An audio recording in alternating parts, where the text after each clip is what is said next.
Hi there, and welcome back to another episode of Discussions of Exploration. Today, I'm joined with Dionne, the beautiful, beautiful soul. We've been laughing and giggling. I'm trying to contain myself, just as we've hit record, to be honest. You're here today with your host, Sabrina Ben Salmi.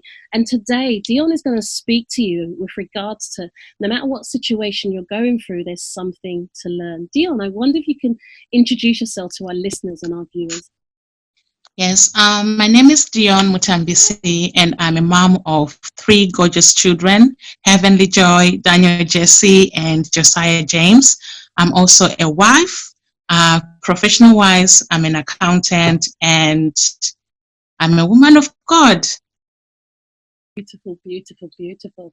I wonder, so for me, I love stories. I think that we connect from stories. So I wonder if you could share with the listeners and the viewers a little bit about your story. I know what it's like to be a mum. I remember, oh God, I'm so glad my kids are a lot older now because it's not easy. Bath times, getting out of the house, I'll be there an hour, turns into 3 hours. So, tell us a bit about your story that will give the listeners a bit of, a seasoning to why you're going to share what you actually do today. My story basically to start being when I became a mom for the first time. There was being a mom, when I was growing up, I thought everything would be perfect. When you get pregnant, everything will be fine and all that. But we always see people giving birth. We do not know that before they gave birth, maybe there were complications. And I was so surprised when I was pregnant with my first daughter, Heavenly Joy. Everything was fine. I was going to work, and it so happened that one night at 6 months, I was pregnant at 6 months, I started feeling aches and pains. Actually, I was at work when I started feeling the pains. And I remember calling my husband saying, please come and pick me up. I will not be able to use public transport today. And my husband was like, we need to go to the hospital. So he came to pick me up from work. We went to the hospital. Then the hospital said to us, we need to check if everything is okay and all that stuff. So sitting at the hospital, I was impatient because I wanted to go home. So I remember I was just like, this pain has to get better so I can go back home. So it so happened that the pain got better, and I said to my husband, let's go home. And I remember the nurse in the hospital was like, you can't just go. You said you're feeling this pain. You need the doctor to see you. I said, no, I'm now fine. I'm going home. So we decided I discharged myself. I went home. As I went home, everything was fine. Everything was perfect. No pains anymore. It was all gone. So I thought, okay, everything's okay. Came at 12 o'clock midnight. I started feeling pains. But at that time, I was naive. I did not know that actually there were contractions. I was in labor. And I cried, I think, from 12 midnight up to 3 o'clock in the afternoon. I was just crying in pain, not knowing what to do because I even forgot that I can call an ambulance for them to come and pick me up. All I said to my husband, let the pain go down, then we can go. And before we actually left, I was bleeding a lot.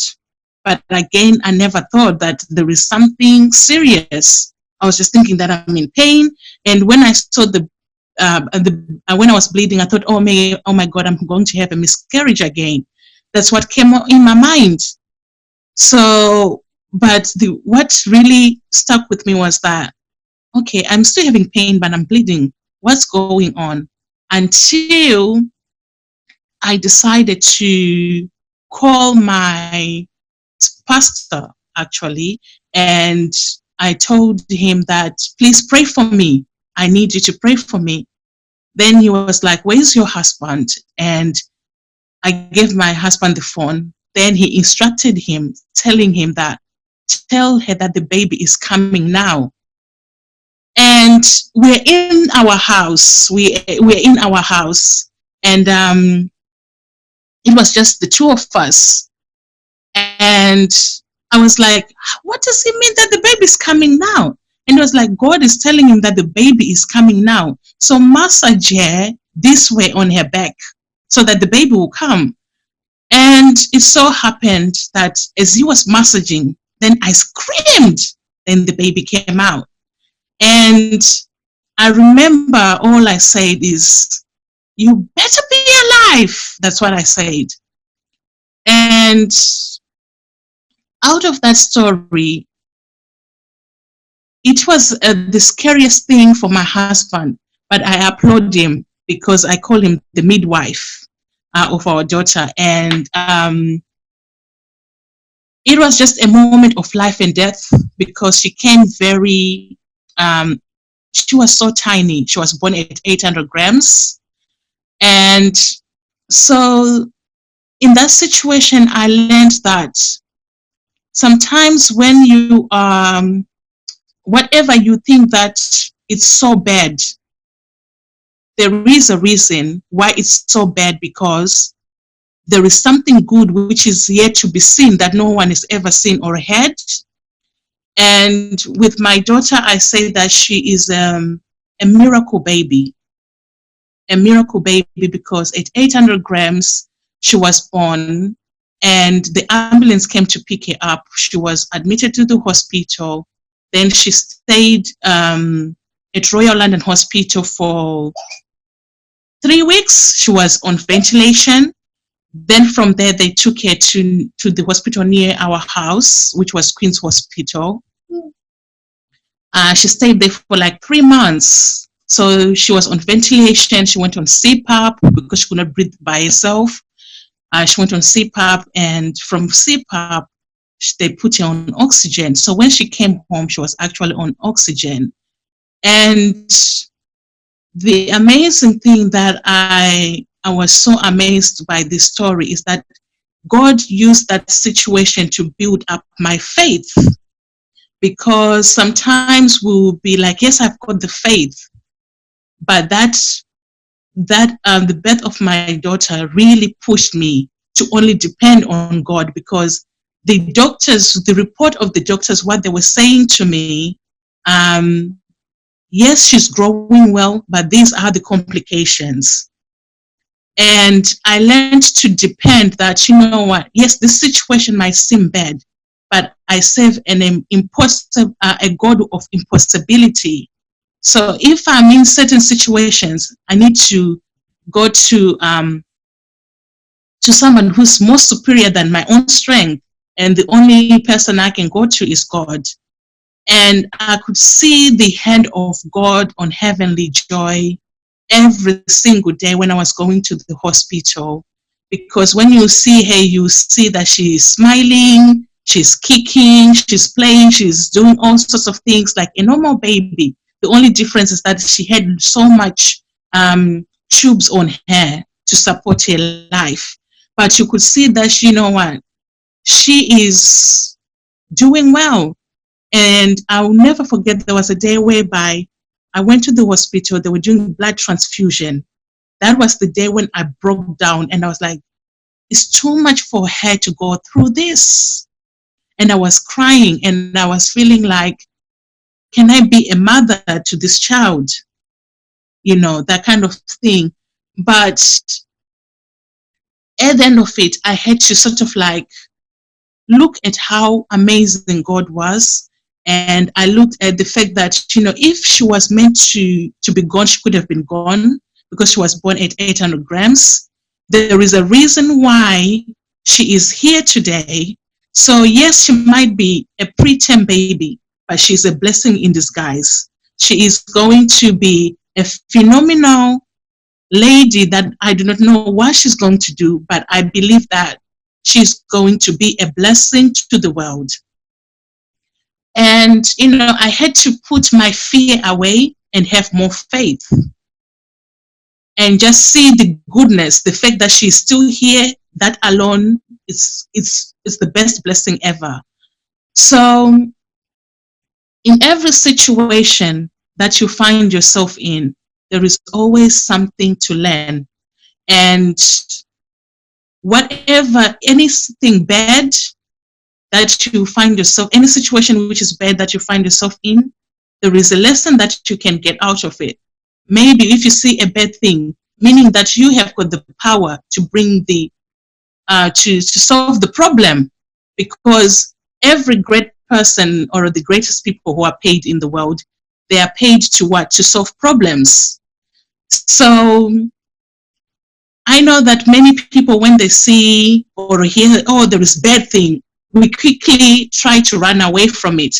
But maybe that bad thing is actually a good thing for you to discover something that the world really needs, or a solution that the world needs. I love that. So I really love that. So, in this situation, of our daughter's birth, I just began to see how amazing, when you see somebody going through, if you see a woman getting pregnant and you see them delivering, sometimes we do not know that that alone is a blessing.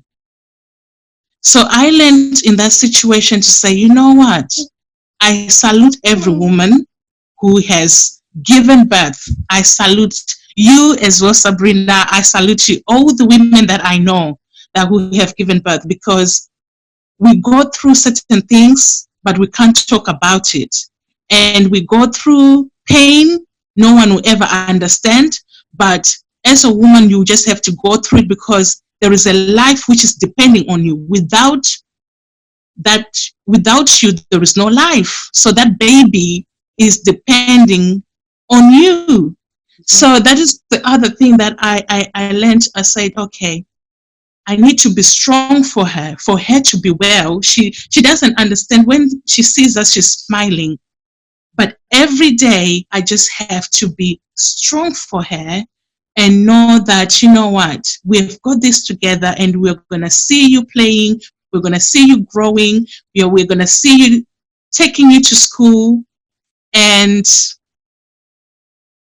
I say that she is a blessing in disguise. That's all I can say. Sometimes a blessing comes in a way that we do not expect. We always think that a blessing, let me show you something. We always think that a blessing is like a Harrods package music box, This is our blessing. This is how our blessing is. But we don't even think that sometimes a blessing can come like this, and then before you know it, something good will come out of it. Oh, I love that. I love it. I love the analogy. I love the analogy of how things show up, how it shows up, and how we might perceive how it should look in contrast to how it actually shows up. Wow. Yeah. Wow. Thank you for sharing your story. And I was super excited about having a conversation with you, primarily because you're talking about an area that not everyone, like you said, mothers are not always talking about. You see, I'm really excited for you listeners and viewers, because I know I'm a mother of 5, and when you get pregnant, there's no guarantees. When you're carrying the baby, the struggles, people don't know. They see the baby, but they don't see what it took to actually get here. And on the day of delivery, it's a matter of your life and the child's life are both at risk. So the fact that both of you come out of there alive is a miracle. And I think it really ties into the essence of, we take life for granted sometimes. We really don't realize that the miracles that need to take place. When you were talking about your story, my heart sunk, because I cannot imagine being told that your baby's coming now, knowing you were only 6 months. I cannot imagine the fact that you had a miscarriage before, and now see, even the area of miscarriages, that is such a painful experience that most women don't ever get over.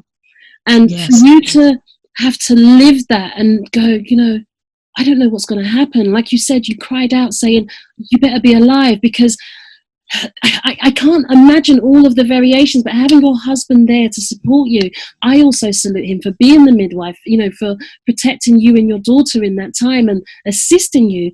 That sounds so scary.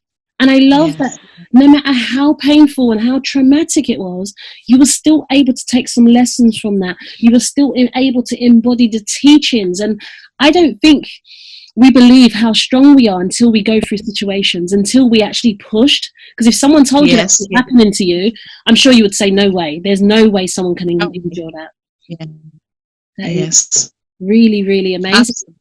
And like, how did you cope the thereafter? Because I think motherhood is an interesting thing, and for me, and I don't know if the same is for you, listeners, is that I find every child is different.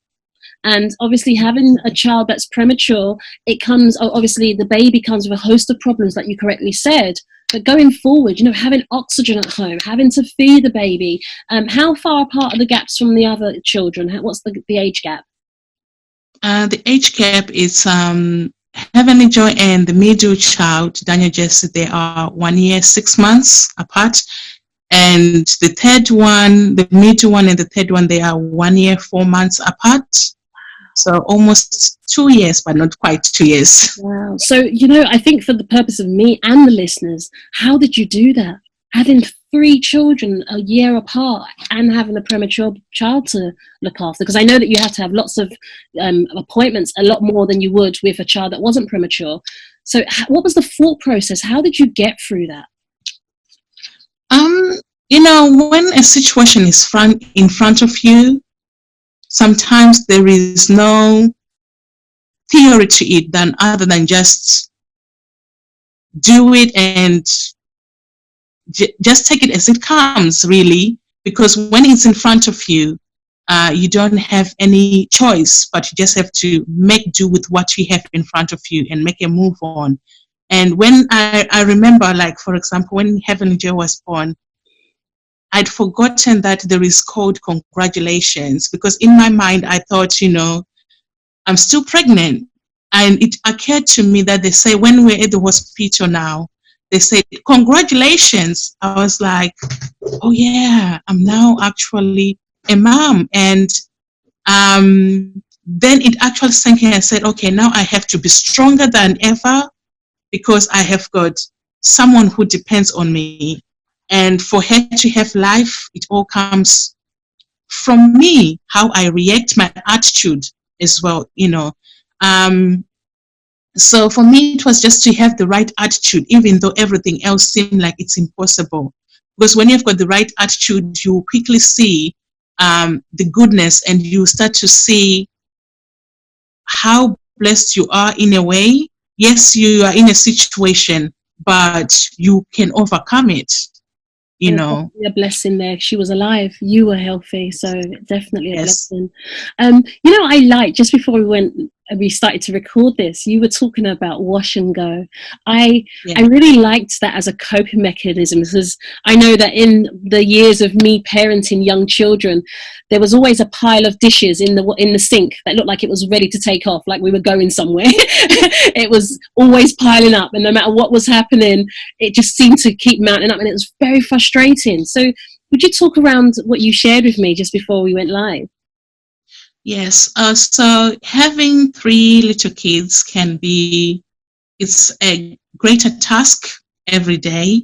So I realized that, you know, having all 3 kids, I was becoming stressed, and I was becoming agitated with small things. So, for example, like, you know, the bottles, the milk bottles, you make the milk, and you just put them and away and say, okay, I'll do it. But I could see that the more I'm seeing, the more bottles of the milk, the more agitated I was becoming.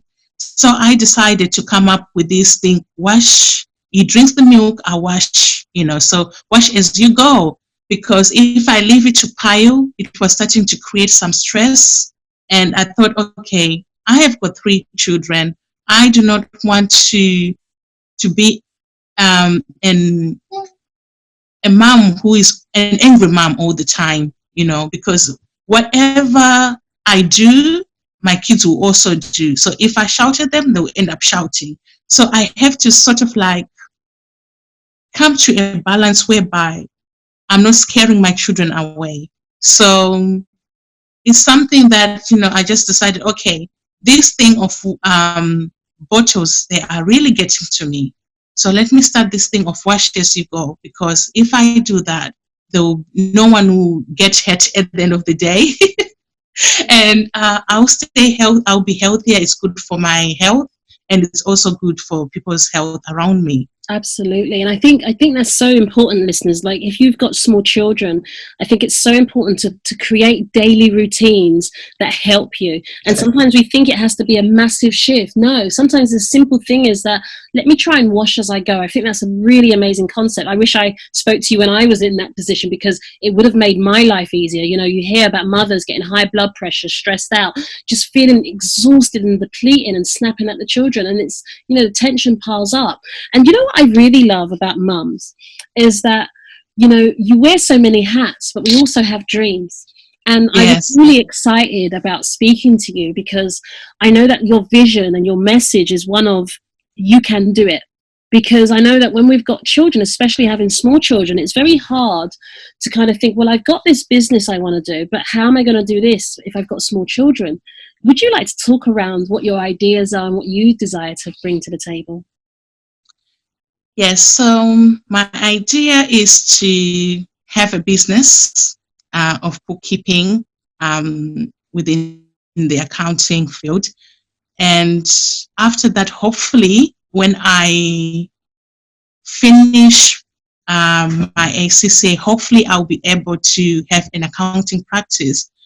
However, all these dreams were in my mind and I have envisioned this, but when the children came, I thought this is the end of it. You know, I'll never become anything because I just have to be a mom. So I'll say to the moms out there is that, yes, you can do it, but you just have to look for the supporting system. You know, you have to look for people who can help you. Don't bury don't bury your ideas. You know, because there are people who are actually waiting to benefit from you. So it's all about just to never stop dreaming and never stop thinking that you can be someone because you've got kids. I really love that you shared that, because obviously so many of us are at home at this current time. And I remember when you see people with their children and running a business, it's like, wow, how they do it. I can't do that. You know, it's so hard. When I'm trying to do stuff and I keep procrastinating on this idea. And we were talking about that, is that it's not so much about procrastination. It's a bit about, like what you said, the whole washing and going. So if you're a parent and you're listening to this, it's about how can you create some key structure in your life that can enable you to actually start giving birth to your dream, but also being a mother or being a father. Because when we can find the overlap, the integration, like maybe I can just plant the seed and allow it to grow organically. Maybe I can set up a support system of like-minded people or people that are already doing what I'm doing. They can come on screen. Remember I said they could just come and say hi. It's about knowing how to integrate our families, because the trouble is when children are young, it's hard to keep them occupied for long periods of time, right? Yes, so it's like we've got to come up with ways that we can manage and balance. And what I loved about our conversation is that you had to learn how to ask for support. Yes. And I think that's such an amazing teaching that we all need to learn in our life. Is that, would you like to talk about that, knowing, when do we put our hands up? When do we know we don't have to be the one doing everything? It's okay to ask for support. Yes, absolutely. So me, when I realized, okay, I've got 3 kids now, I had to ask for help. I had to speak about it with my husband and say, please kindly help me, because I'm actually struggling on this area, because I feel like when we're getting ready, if I try to do everything, I'll end up being so tired. So I just think that, it's not always that women, we have to be super women. We're not all created to be super women, but it's okay to ask for help, because when you ask for help, it will also create time for you to do other things. Like if you've got a business that you want to work on, or that idea, or, whatever project that you want to do, it will give you some time.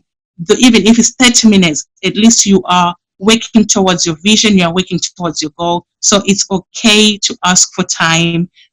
do not destroy your health, because the moment when you try and do everything yourself, before you know it, you become stressed, and it can actually lead to mental illness. Yes. Oh my gosh. I couldn't agree more. Thank you so much for touching on that, because it's stress levels. We forget that our health is our wealth.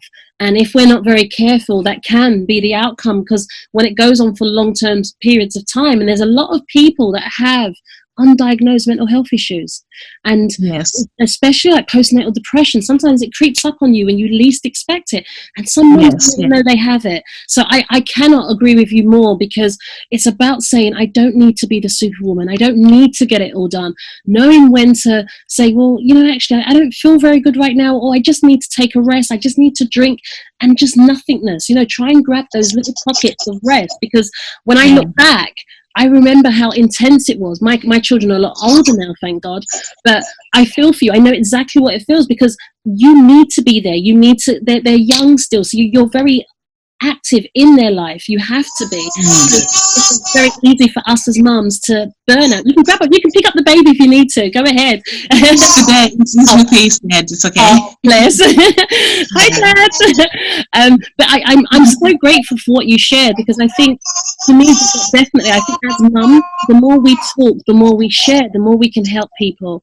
One of the things, like, I like to say to people, we hurt, we heal, an opportunity to help. Because the truth is, when we're hurting, it's a period of time we start to learn stuff about ourselves. So if we use that pain to then share with others, but also once we start to heal ourselves, we can help others. So I certainly appreciate you sharing your story. I wonder if there's a place to get in touch with you. Yes, anyone can get hold of me on Instagram at mommycultureministry.com, or you can look for Dionne Mutsa at Instagram. Fantastic. Thank you so much. Dionne, thank you to you and your family for sharing this time with us, and thank you for the golden nuggets. I really appreciate you spending this time. Is there a final message that you'd like to leave with the listeners? The final message I'll say is that when you need help, communicate. And when you communicate, you will see that, help is available. It's just about you asking and just communicate, because I thought that people, they just have to see that I need help, but I never actually went to ask for help. So communication is key. When you need help, communicate, and help will come and find you. Oh, that's beautiful. Fantastic. Listeners and viewers, please listen to what Dionne's saying. Don't just wait for people to see it, because the chances are they just think you're okay. Ask for help, seek help, be honest with yourself, and get the support that you need. Thank you so much, Dionne. Thank you for you and your family, and take good care of yourself. Thank you for having me. Thank you.